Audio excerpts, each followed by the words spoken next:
Hey you guys, so today is Thursday. Right now I'm in Charlotte, North Carolina. I had a one-day visit. So for all of you that are not new, you know that I stay in South Carolina, so I was just able to drive up this morning, which was perfect. So I came here, it was like 9 o'clock, 9 something when I got here. Went ahead, did the visit. Like I was saying in my other video, I did a lot of my prep work beforehand. And anytime you're traveling for work, it doesn't matter what profession you in, do your prep work prior to coming on site. When I tell you make your life 10 times easier, it'll make your life 10 times easier. I saw this little restaurant that's near my office that I'm at today called Viva Chicken or something like that. So I went ahead and ordered the food. Then I'm going to get back on the road.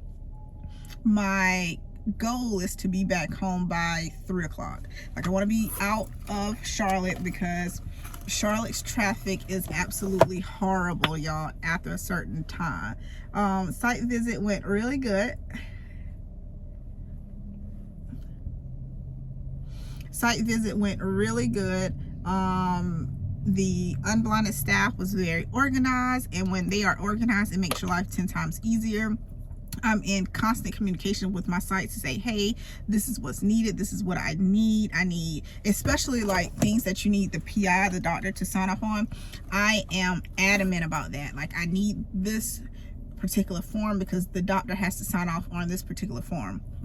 I am a stickler about that. Things such as IWRS, yes, I want that to be completed. Yes, that will allow me to expedite the visit so that way you're not having to sit near me and finish the work that you were supposed to do. But that's something that I can instruct you and help you on when I get on site. So once again, it is 100% important, but that's something that we can do on site before I leave out for the day. But yeah, y'all, I miss staying in Charlotte. I used to stay in Charlotte in 2015. I was in Charlotte like 2015 to 2017 maybe. I was in Charlotte.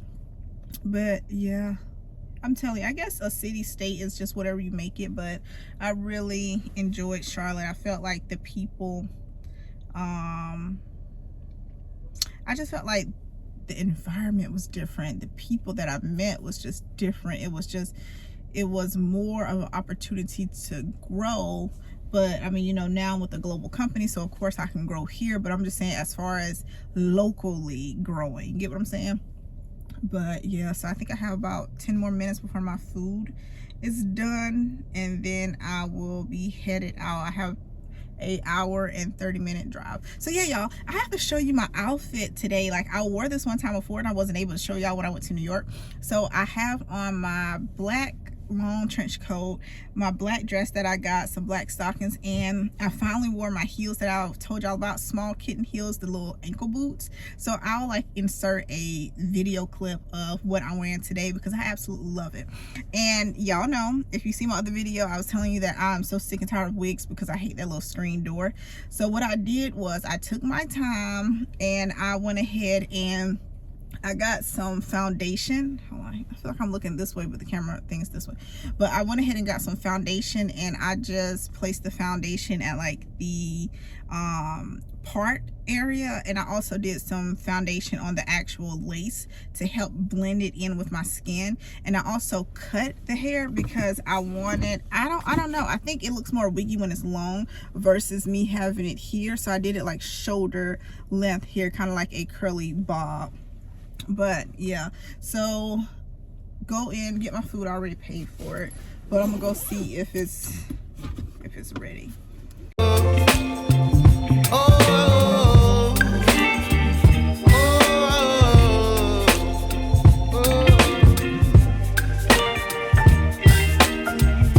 Y'all, so I've gotten my food. I'm in traffic, so I felt like this would be the perfect time for me to kind of break down how I've been lately prepping for my visit. I feel like a lot of you all who follow me and watch my videos are either interested in getting into clinical research, maybe already in medical field and transitioning to clinical research, or you know, may want to be a clinical research associate and things of that nature. So a little breakdown of my day. This morning I got up and I actually drove my car to Charlotte because I stay in South Carolina. So it took me about an hour and 40 minutes to get to my location, I'll say. But I felt like that was better versus me waiting at the airport getting a plane ticket. Although, you know, it's not like you're spending your money, but at the same time you want to be mindful, you know, you spend it kind of like it was your money, you get what I'm saying? So excuse me, I drove to Charlotte, got to Charlotte, went ahead and did a deep dive into the pharmacy SiteBinder. Now what I start to do, like I've mentioned before, and I'll keep saying, I always prep for my visits a week ahead of time. Ahead of time, and then roughly a week ahead of time I go ahead and send a reminder email. Now before I go on site, I'm always checking my IWRS system, I'm checking the training system and things of that nature to make sure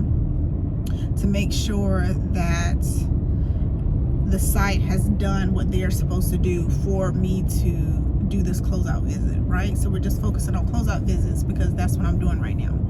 So with a closeout visit, short and sweet, the site is closing that particular study. That site, if the site has any of the investigational product for that particular study, is going to be sent back to the depot because the site did not screen, or if they did screen some subjects, the subject screen failed. The subject was not able to be randomized into the trial. So therefore screening has closed for the entire study. So that's it. They're not able to screen any more subjects. So therefore I have to close out those sites that's been assigned to me. So I went ahead in today and I'm going to insert some clips so that way you guys can see. I am not screenshotting, but I'm taking a photo of the documents and I'm transferring those documents from like Word or whatever to a PDF document, and then I'm gonna go ahead and upload everything into the TMF system. Once I get finished taking my photos, uploading everything to the TMF system, I'm going to go to my issues tracker and make sure all of the documents that I have uploaded are documents that are needed in the TMF system, as far as so that way I'm able to close out that issue, right? So once I'm done with that, and that's a thing too, anytime, like especially CRAs, if you have some type of tracker, make sure you look at your tracker before you go to that site visit. Make sure you look at that tracker while you're on site. And also too, don't just depend on the actual tracker. You have to start knowing what is supposed to be the TMF, because the person who's doing the TMF, they may not have updated the TMF issues tracker. So therefore you don't want to rely solely on that tracker to say this is what you need to do. You have to know what essential documents are supposed to be collected to go into the TMF. So that's just a little tip. So I went ahead and did that. The site went ahead and showed me all of the ancillary supplies that we sent to them. We went ahead and destroyed all of that on site because you can destroy that. It's just like syringes and things of that nature. So you can just destroy that per their SOP. Now, as far as this particular study, it's very particular as far as how they want us to destroy the medication. It has to be approved by the CRA, and if we have like any questions on the approval of their destruction process, then we would let our unblinded code look over it. So lately my sites have just been wanting to send the medication back to the depot, and honestly I feel like that's great. That's the best thing they could do. I feel like that's the easiest. I feel like it takes a lot off people when they do that. So I feel like that's very smart for them to do. But yeah, so I go ahead and do that. Box the IP up. Don't rely on your sites to box it up. You box it up so you know exactly what is in the box. You know exactly what documentations you're supposed to place in the box, and you know that it's there. So I went ahead and did that. I basically just went ahead and made sure all my essential documents were collected, filed, and when I left that site, I don't want to have to, like, don't get me wrong, I don't mind reaching out to the site, but I try to reduce that by doing my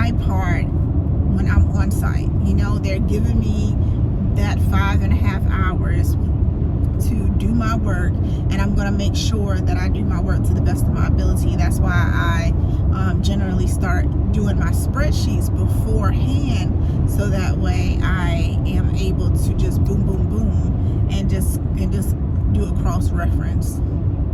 But that kind of summarized the visit today. Closeout visits are going to be pretty much the same, unless like we have subjects that have been randomized into the trial and now the subject has dropped for whatever reason, and then I will start to look at source. Right now I'm not looking at any source. And what do I mean by source? Source would be documentation that has the subject's information on there, such as what kit they got, their kit number, what time they got the kit number, the expiration date, things of that nature, like what time the kits was dispensed to this particular subject, and things of that nature, how the unblinded team prep that kit. But luckily so far, I think next week I do have one or two sites where they had subjects, but for whatever reason the subjects got out of the trial. But traffic is starting to flow a little bit more now, so I'm just going to talk to y'all once I get home. Oh, y'all, I didn't tell y'all, Lord, y'all, I was parked in Charlotte and I almost got a ticket. Y'all had to hurry up. The little man was out there. It's the first time I ever saw one of those meter people out there. He had a little thing on his hip looking at the license and stuff, about to write a ticket. I said, oh, let me go. I'm a tourist. I did not know I wasn't supposed to park here. It wasn't like it was a no lane. I guess maybe I overlooked a sign, but yeah. All right, I'll talk to y'all later.